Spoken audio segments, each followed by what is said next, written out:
And this was a drawing I did during the summer. And doing it, it's a little bit like the paintings. It's pen and ink. And then when the, I keep wanting to shift things around, so I'm cutting the paper out and cutting so that there's holes in the paper, and then I glue paper on the back.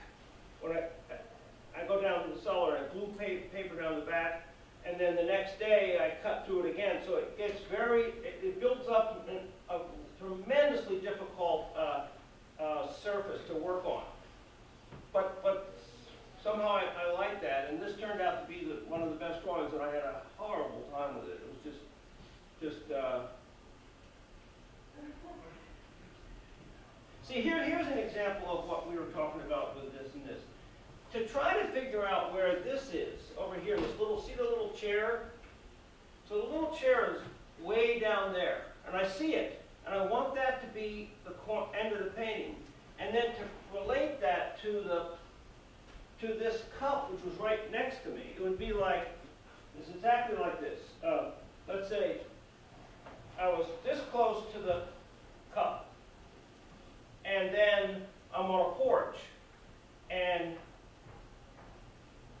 you're right down, way down there, but farther down. To try to get Blake and the thing in at the same time, when you're standing here like this, your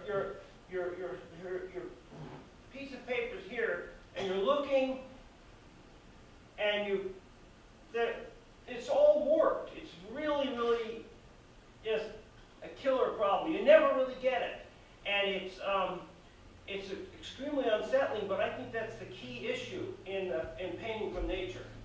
I don't know if you are following what I'm saying, but painting from nature is different than inventing. Hugely different. So now that leads David. This is the most rambling, impossible lecture. I'm not good at inventing. Now Pam and I had this long discussion about this, but I want to be able to invent. So, and I don't have any paintings that I've done which are invented. That I do them a lot, but they're just horrible. But all the rest of the lecture is going to be about great paintings that have been invented. So there's a big hole in my talk, I can tell you. All right, next one. All right, this was another drawing I did. See, so you can see that my basic talent, what I'm good at, is trying to figure out what I'm seeing. And I would enjoy drawing this as much as that. I mean, just think of trying to, just it'd be incredible to sit here with a painting and draw everybody in, everybody's face, and have you guys sit there for a couple days, you know what I mean? I mean, what a sight! As long as you're paying. What? I'll sit here all day as long as you're paying. So I try to be a lot. Can you imagine the bill? Oh, everywhere. But this would be like a painter's dream. But and I have some slides of some great slides. I'm more and more getting interested in people like Franz Hals, you know, who do group portraits, and but they have to do it synthetically. They have to paint the portraits separately and then fit them in. And I just don't know how I'm ever going to learn how to do that. But I just want to say one more thing. Now, if you look, I'm looking at you, and you're looking at me. Try to see how weird it is to look. Because you can't, what do you look at when you look? You can't look at everything in a way. Do you notice that? What do we see? It's not, I can't look at all your faces at once, definitely. In fact, if I look at you, I can't even remotely see the faces right back there. Although, there's only one me up here when I'll sit next to Blake. Now look at me. Can you see Blake? Just kind of, right? But let's say this far. What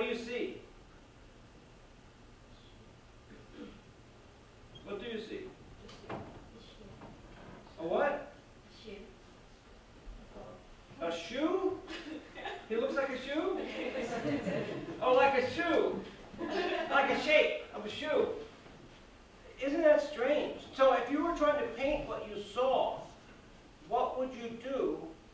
Would you paint a blurry shape? In one way, if you said, I'm going to paint what I'm seeing, and that's what I'm seeing, you should paint a... but the way everyone does it, and don't say I don't do it too, you look over it. Now look at Blake. Now you paint him in, see? Keep it there, clear. Then you look back at me. Then you paint me in. So then, and actually the painting could possibly look good.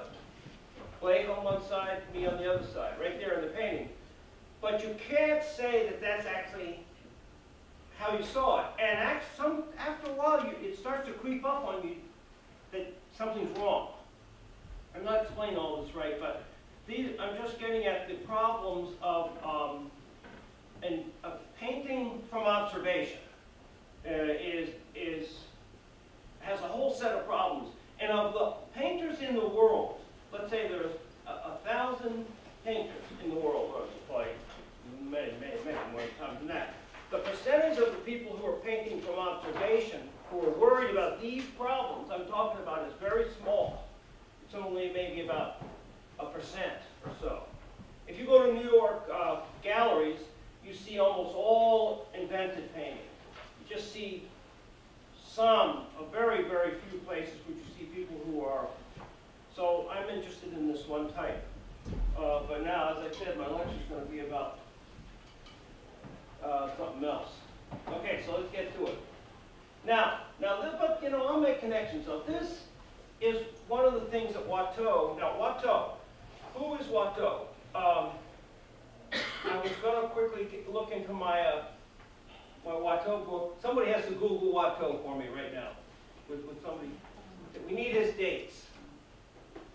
Died in 1721. 1721, and he didn't live long either. No, pretty close. Very good. He was only about 32 or 37. Return from Cicero was 1718. Is what? That return from Cicero painting was 1718. That's it. I even might have a slide of that. I hope I do. Now, Watteau strikes me as being a unique and kind of somebody that if you were interested in, he stood out. He has a greatness that shines. Like his personality is so distinct. He isn't like other people, and his paintings definitely have a special quality. Everybody, even if you're not so crazy about some of his paintings, because some of the painting that you mentioned, the Return from Cicero. that subject is some people would think, and I would think, if I didn't love him so much, that it wasn't a very realistic subject. It's all his main theme, the thing that you think about Watteau the most, is these compositions with figures in a kind of a fanciful, dreamlike love state of loving, and men and women are going like this, and they dance through the landscape, and they seem to flow on out. I have slides of those. So, but he made these paintings up from observing straight figures right from nature, and so these drawings were done right with models. And there's something. Now, the two things about Watteau that makes him. See, I think the words that I think someone told me this word, but I think the word crisp is good. They're not, everything about Watteau's work, too, a kind of precision to it.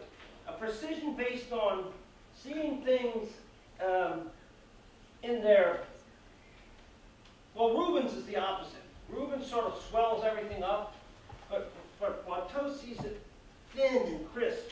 He sees the precision. You know, have you noticed how thin people are really? I mean, how their necks, and how much, look at the nose, noses are so thin. But look at the precision and the tininess of this little foot. And there's something, that characteristic in his work, look at those fingers up there. The fellow, it's just almost, it's unfinished, but of the man with the flute, I think. And that was clearly done right on the spot. And then these quick decisions about the complicated frills of the dress. I think that's one of the hardest things to figure out how to draw is folds, and how to draw them quickly and precisely, and he was like a master at that. Okay. But this is a famous drawing sheet. So it's widely reproduced, and in a book on Watteau, and this is great drawing. And what can I say about it? Somebody try to help me out here and tell me what you like about it. Anything you can think.